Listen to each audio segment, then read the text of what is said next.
Estudio número 1. ¿Podemos confiar en la Biblia? Mi querido amigo, este es el primer de una serie de 20 estudios acerca de las enseñanzas básicas de la Biblia. Naturalmente, el primer tema tiene que ser con respecto a la inspiración de la Biblia. Hay mucha gente sincera en el mundo que no cree que la Biblia es la palabra inspirada de Dios. Algunos lo toman apenas como una grande obra de literatura. En muchas universidades es estudiada como una fuente de informaciones sociológicas acerca de culturas antiguas. Mucha gente se pregunta, ¿por qué tengo que creer que un libro que fue escrito muchos años atrás es la palabra de Dios? ¿Qué base tengo? ¿Qué argumentos tengo para aceptar que la Biblia es la palabra de Dios? Bueno, el objetivo de este estudio es justamente mostrarte que la Biblia es la palabra inspirada de Dios. Lo primero que tenemos que entender es que Dios es un Dios que se comunica, no es un Dios que guarda silencio, no es un Dios que creó al ser humano y lo abandonó a su propio camino. Tú no eres fruto del acaso, no eres fruto de la casualidad. Cuando tú naciste, cuando viniste a este mundo, Dios tenía un plan maravilloso para tu vida. Y si estás pasando por un momento difícil, si de repente llegaste a la conclusión que no eres feliz, si todo te salió mal hasta hoy, es tal vez porque no has descubierto cuál es el plan que Dios tiene para tu vida. ¿Cómo puedes caminar en medio de una selva enmarañada si no tienes un mapa en la mano? Bueno, el mapa que Dios nos dejó es la Sagrada Escritura. Leyendo la Biblia tú puedes aprender a ser un buen padre, un mejor esposo, un buen ciudadano, un profesional productivo, un hombre próspero. La Biblia es el mapa de la felicidad en tu mano. Pero ¿cómo hacer para entender la Biblia? ¿Cómo hacer para aceptar que la Biblia es la palabra inspirada de Dios? Bueno, ese Dios maravilloso que no guarda silencio, ese Dios que te creó con un propósito extraordinario para tu vida, en el jardín del Edén se comunicaba con Adán cara a cara. Hablaba como tú hablas con tu esposa o con tus hijos. Y el hombre se regocijaba en hablar con su Dios, en mantener una comunión corporal con el Creador. Sin embargo, el registro bíblico dice que después del pecado Dios vino a visitar a Adán y Eva, pero ellos se escondieron atrás de un árbol.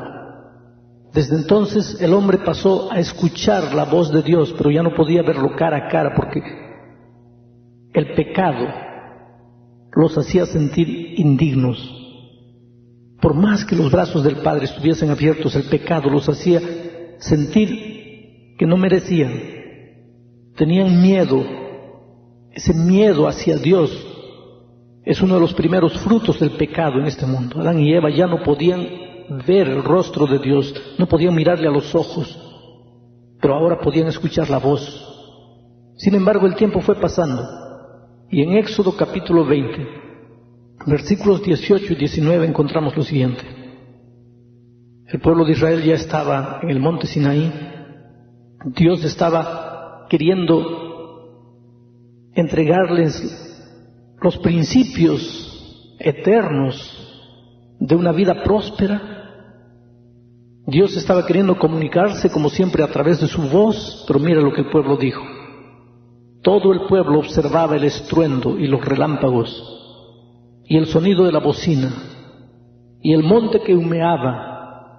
Y viéndolo el pueblo, temblaron y se pusieron de lejos y dijeron a Moisés, habla tú con nosotros y nosotros oiremos, pero no hable Dios con nosotros para que no muramos. Mira, querido, la triste realidad del ser humano.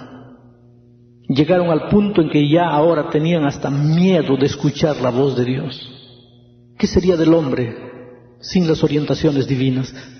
¿Qué sería de la vida de un niño de 3 años si no tuviese un padre para protegerlo, para cuidarle, para mostrarle el camino, para orientarlo? ¿Qué podía hacer Dios si Él quería acercarse a sus hijos y sus hijos huían de Él? Si Él quería hablarles, pero sus hijos no querían ni siquiera escuchar su voz, ¿qué podría hacer el Padre? Fue entonces que Dios, para no guardar silencio, para poder continuar orientando a los seres humanos, aconsejándoles, mostrándoles el camino de la felicidad, de la prosperidad, del éxito, para no verlos derrotados, humillados, fracasados en la vida, fue entonces que Dios tuvo que escoger algunos hombres, porque a lo largo de la historia siempre ha habido hombres que han vivido una vida de especial comunión con Dios.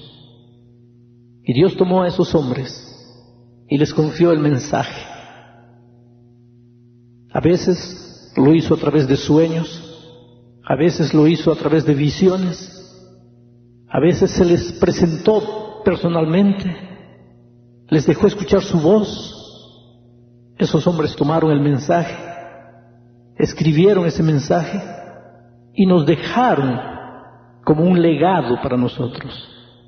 La colección de esos mensajes es lo que nosotros llamamos de la Sagrada Escritura o la Santa Biblia. El apóstol San Pedro, en su segunda epístola, capítulo 1, versículo 21, dice lo siguiente: porque nunca la profecía fue traída por voluntad humana, sino que los santos hombres de Dios hablaron siendo inspirados por el Espíritu Santo. Quiere decir que esos hombres no decidieron ellos escribir la Biblia. Fue Dios que decidió escogerlos y entregarles su mensaje. La palabra de Dios no fue traída por voluntad humana. Fue Dios que escogió a esos santos hombres. Pero bueno, tú puedes pensar, ¿y qué pruebas tengo? ¿Qué argumentos tengo para aceptar que la Biblia es la palabra de Dios? Bueno, vamos a mencionar algunos argumentos. Primero, el testimonio de los propios escritores. ¿Qué quiere decir esto? Los propios escritores bíblicos dicen que ellos no escribieron sus palabras, no escribieron lo que quisieron, sino que recibieron el mensaje de Dios. Por ejemplo, David, que escribió los Salmos, él dice lo siguiente, en el segundo libro de Samuel, capítulo 23, versículo 2, él dice lo siguiente: el Espíritu de Jehová habla por mí, y su palabra está en mi boca. El profeta Ezequiel, en Ezequiel 2:2, dice lo siguiente: y luego que me habló, entró el Espíritu en mí. Bueno, así como David y Ezequiel, los otros escritores bíblicos también antes de escribir decían: palabra de Jehová que vino a mí, palabra del Señor, palabra de Dios.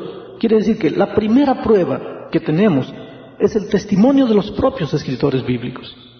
Ellos, antes de escribir, dijeron: no es mi palabra, es la palabra que Dios me entregó.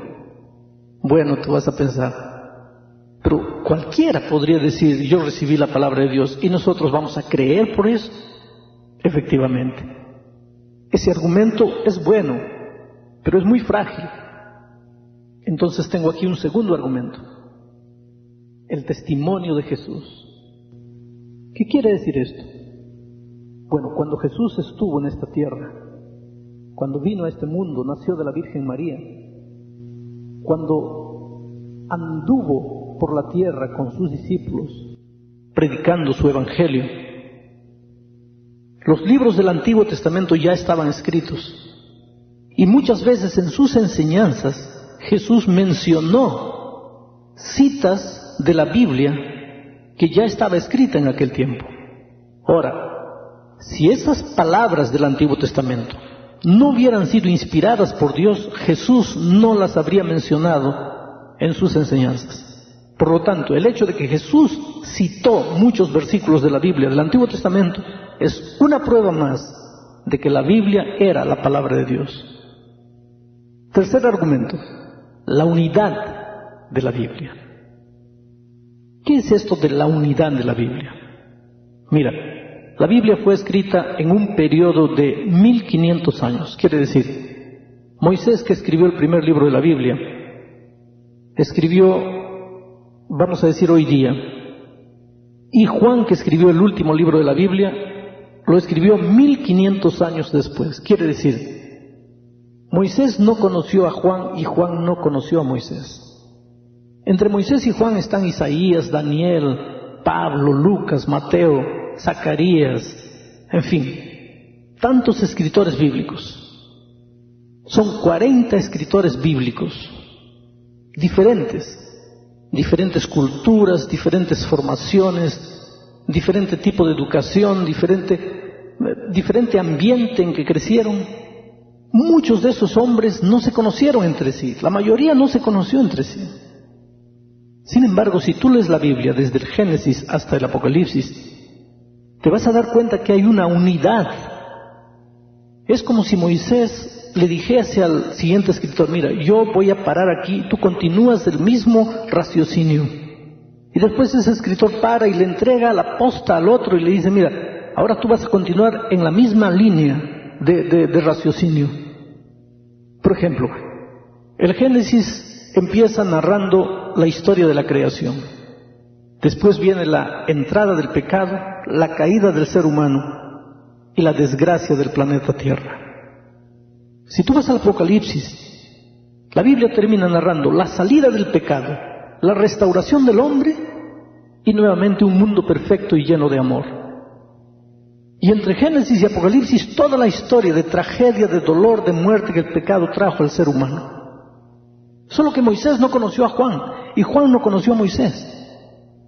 No son libros separados donde cada autor escribe una cosa diferente, no, hay una línea, parece que hubiese un hilo cosiendo cada página de la Biblia. ¿Por qué eso?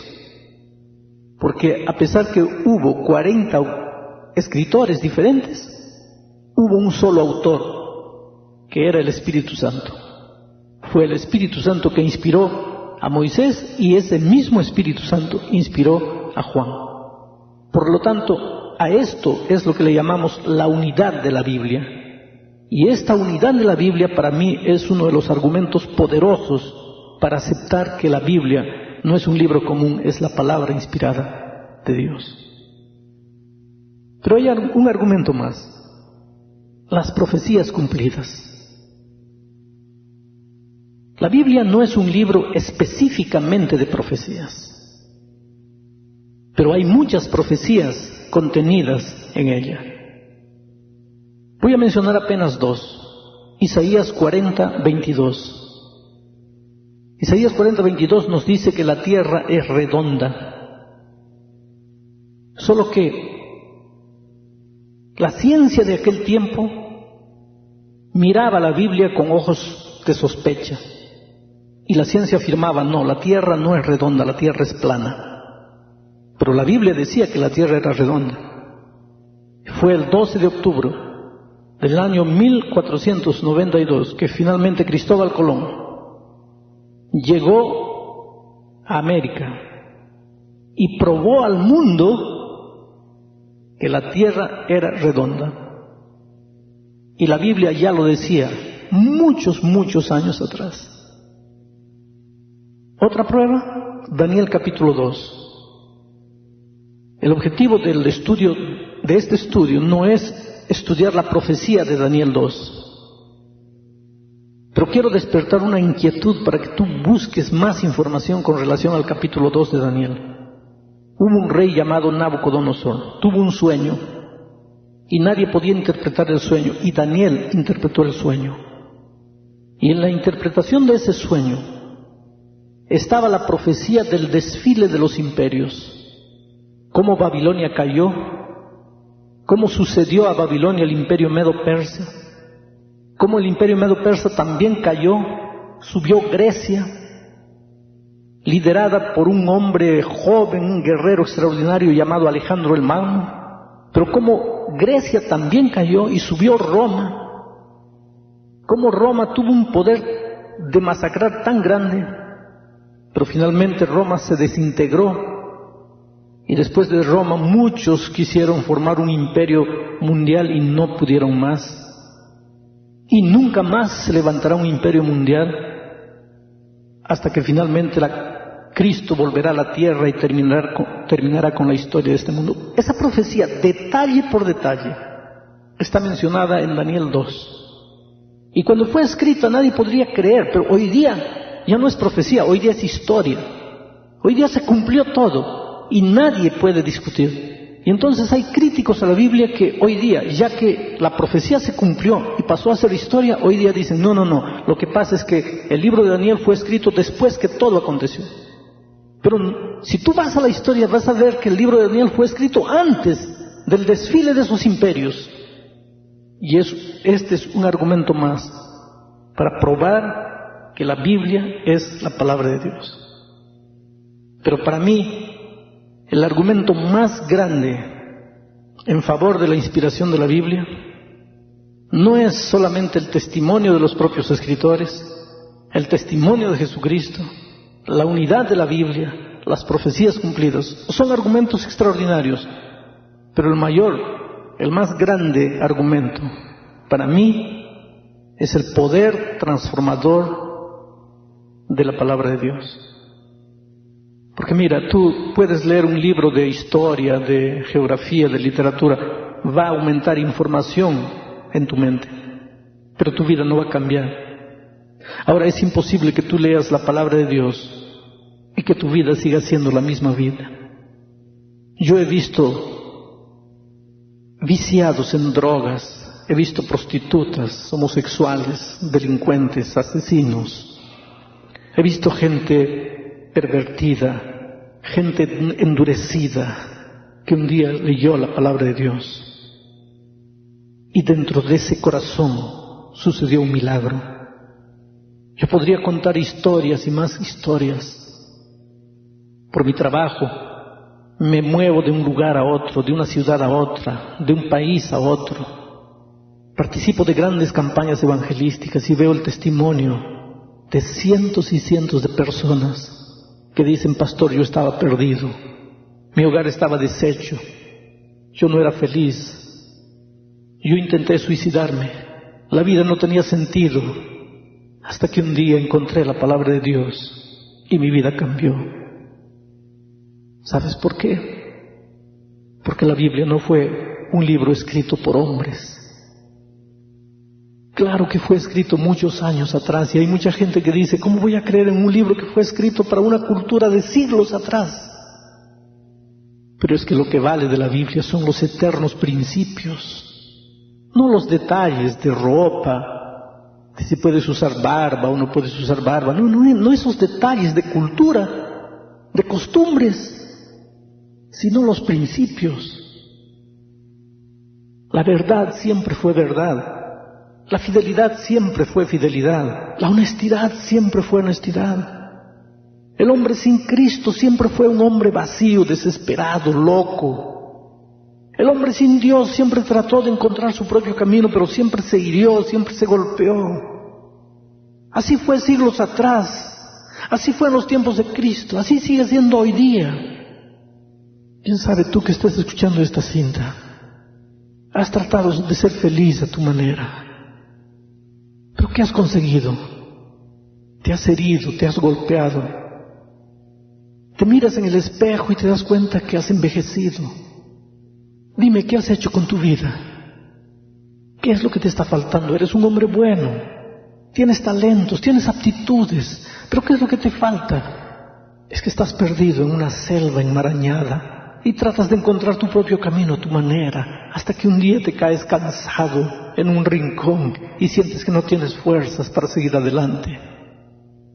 Pero es que tú no necesitas vivir así, porque el Señor Jesucristo te dejó un mapa, y con ese mapa en la mano tú puedes avanzar sin miedo. Él es el camino. Vuelvo a repetir, Él no te creó para que vivas derrotado y fracasado. Él quiere comunicarse contigo. ¿Cuál es el propósito de la Biblia? ¿Por qué Dios nos dejó la Biblia como un legado precioso para nosotros?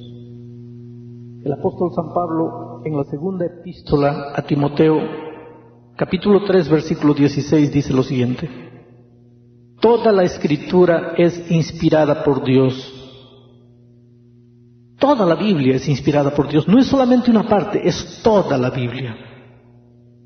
Y es útil para enseñar, para redarguir, para corregir, para instruir en justicia. Primero vamos a hablar un poco de la inspiración. Toda la Escritura es inspirada por Dios. Pero escucha una cosa, tenemos que entender esto. Los hombres que Dios escogió para inspirarles el mensaje no fueron marionetas, no fueron títeres, no fueron muñequitos. que recibieron de Dios palabra por palabra lo que tenían que escribir, no. Dios les dio el mensaje, pero esos escritores usaron su propia cultura, su estilo de escribir, su manera de escribir, muchas veces los conceptos que ellos tenían como fruto de la región en que vivían, pero el mensaje era inspirado, no las palabras. Dios no tomó marionetas, Dios tomó seres humanos y respetó la libertad. Pero claro que el Espíritu Santo que inspiró el mensaje se encargó también de cuidar que esos escritores humanos no cometiesen errores, no transmitiesen el mensaje de una manera equivocada. Ahora, cuando el mensaje llega a nuestras manos, Dios, el Espíritu, hace otro trabajo en nosotros. Él ilumina nuestro entendimiento. Porque así como el Espíritu cuidó para que los escritores bíblicos escribiesen el mensaje correcto, el Espíritu Santo hoy día nos inspira, nos ilumina para entender el mensaje correcto. Porque nosotros también podemos equivocarnos en la interpretación del mensaje. A ese trabajo del Espíritu le llamamos iluminación. Y porque la Biblia fue un libro inspirado por Dios, nunca debería ser leída sin oración. Siempre que abras la Biblia, tienes que cerrar los ojos y conversar con Dios y decirle: mira, Señor, te agradezco por tu palabra. Yo sé que fue inspirada por el Espíritu Santo, por lo tanto necesito de ese Espíritu Santo para poder entender el mensaje.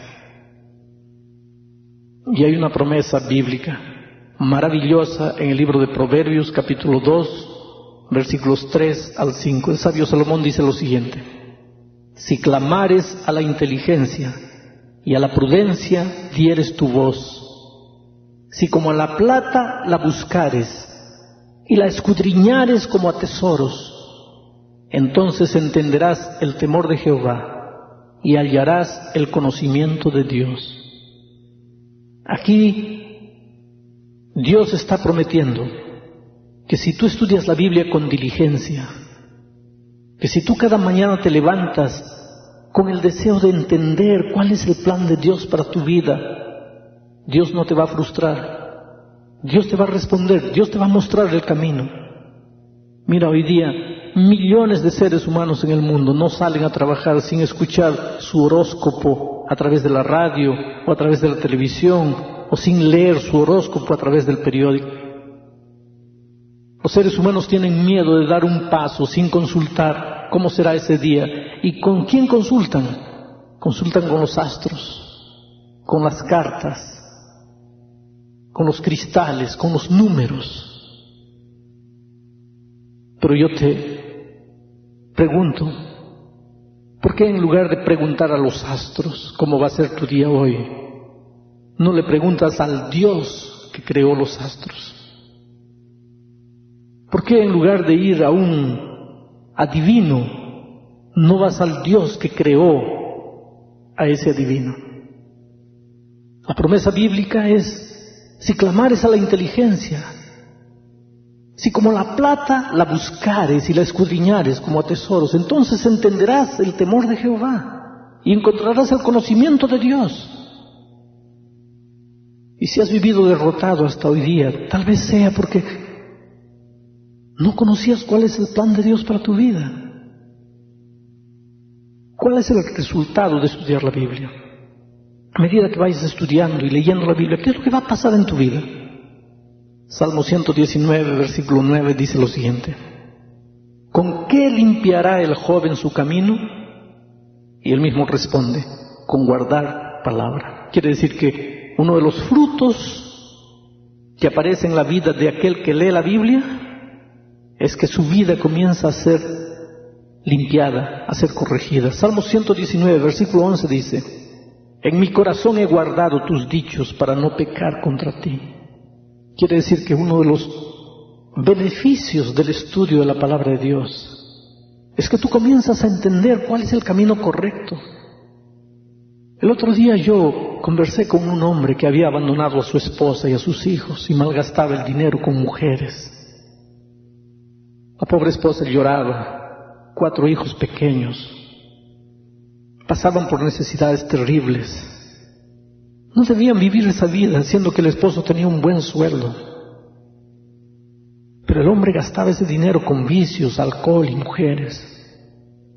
Hasta que un día él encontró la Biblia.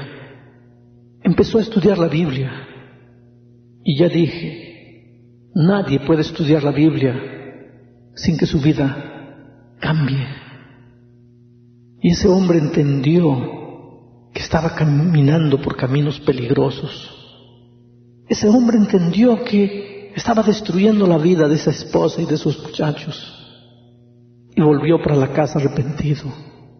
Y pidió perdón a la esposa y a los hijos. Y cuando yo lo conocí, había reconstruido completamente su hogar. Y él me dijo un día, pastor, yo era un ciego. Yo andaba destruyendo mi vida y la vida de mis queridos y no me daba cuenta de lo que estaba haciendo. Mira, tú nunca te darás cuenta de lo que estás haciendo si no te miras en el espejo de la palabra de Dios. Por eso el salmista David dice, en mi corazón he guardado tus dichos para no pecar contra ti. Para terminar este estudio quiero que sepas que el centro de la Biblia es Cristo. San Juan capítulo 5 versículo 39 dice, escudriñad las Escrituras, porque a vosotros os parece que en ellas tenéis la vida eterna, y ellas son las que dan testimonio de mí. Escudriñad las Escrituras,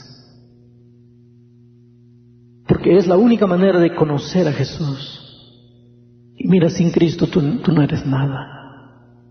Tú puedes tratar por tus propios medios de encontrar el camino, pero un día cansado vas a descubrir que solo no puedes hacerlo.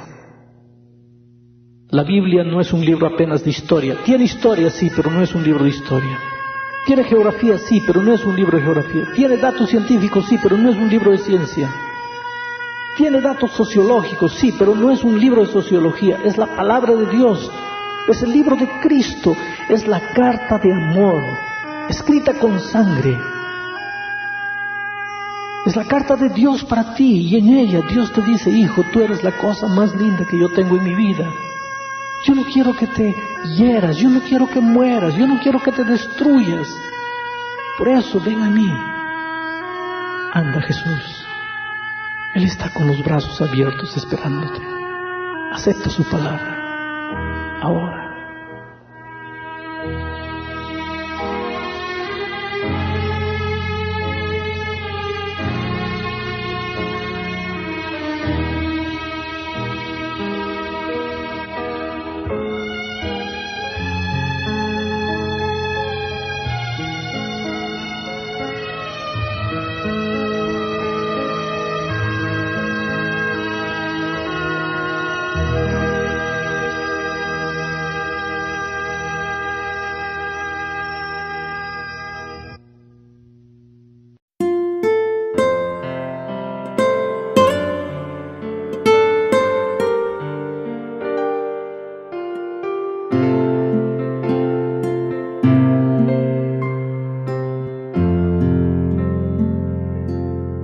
Puedo oír tu voz llamando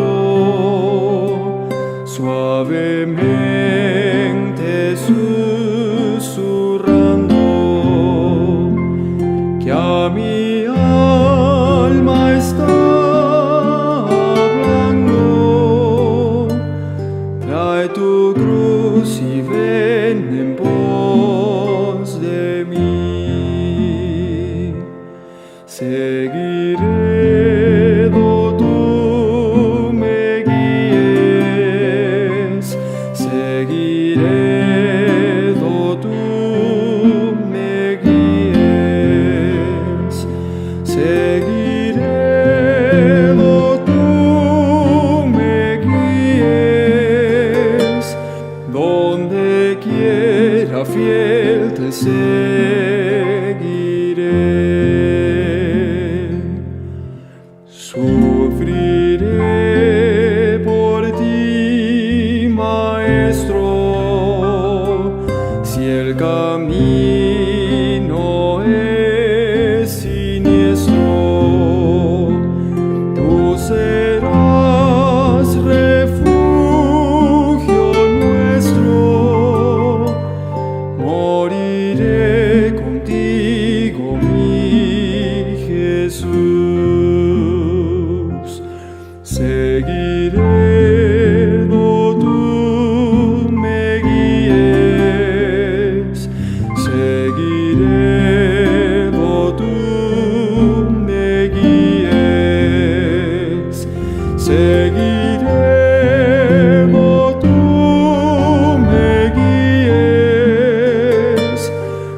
seguiré.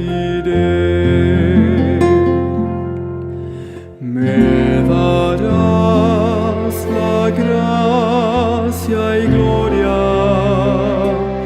de obtener la gran victoria y contar la dulce historia que por mí Jesús su vida dio. Seguiré donde tú me guíes, seguiré donde tú me guíes, seguiré donde tú me guíes, donde quiera fiel te